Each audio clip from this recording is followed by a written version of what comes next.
The Venture Capital Trust Fund was established by the Venture Capital Trust Fund Act 2004 Act 680 to provide financing for small and medium-sized enterprises. The establishment of the fund was an attestation of the country's commitment to supporting private businesses with long-term patient capital for growth, wealth, and job creation.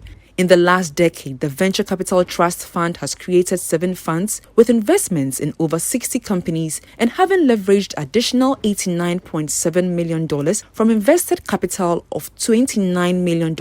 Sustainable direct jobs created from these investments are over 3,400 with an additional 13,500 indirect ones. Speaking during the swearing-in of the newly inaugurated 8-member board of the Venture Capital Trust Fund, Minister of Finance Ken Ofori-Atta indicated that the World Bank is committing some $40 million to the fund through the National Development Bank for its operations and on lending to the private sector. If you look at most of these funds that have grown,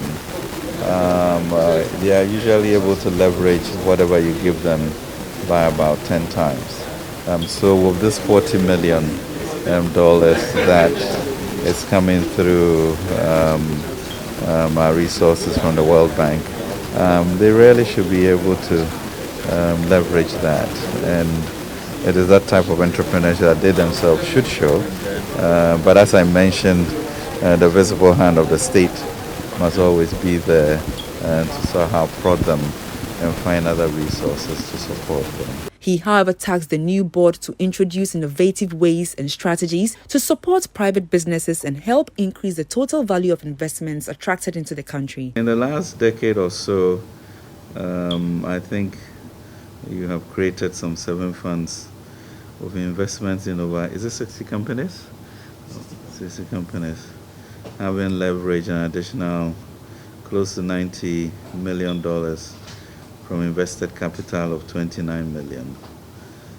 So sustainable direct job created from the investments, over 3,400, of additional 13,500 indirect ones. Yet a lot more can be done. As per BOG's data, the percentage share of 3 to 5 year loans and above 5-year loans in 2018 were 18.1% and 15% respectively, showing you that there's just no long-term capital. I think one of our bond transactions, we did a 41-year just to register that Ghana can be looked at as a long-term play, and that hopefully sets the ground for entities like yours to be able to go also much longer. The newly inaugurated 8-member board of the Venture Capital Trust Fund includes the former managing director of the Ghana Stock Exchange, Dr. Kofi Yamwa, who is the board chairman of the fund. Other members of the board include Yao Owusu-Brempong, who also doubles as the chief executive of the fund, Dr. John Kuma, a deputy minister of finance, and Kosi Yankee Ai, a chief executive of the Ghana Enterprises Agency. Others are Antonio Kisei, Mabel Nana Nyakwa Pobli, Brian Frimpong, and Ifwa Apenting.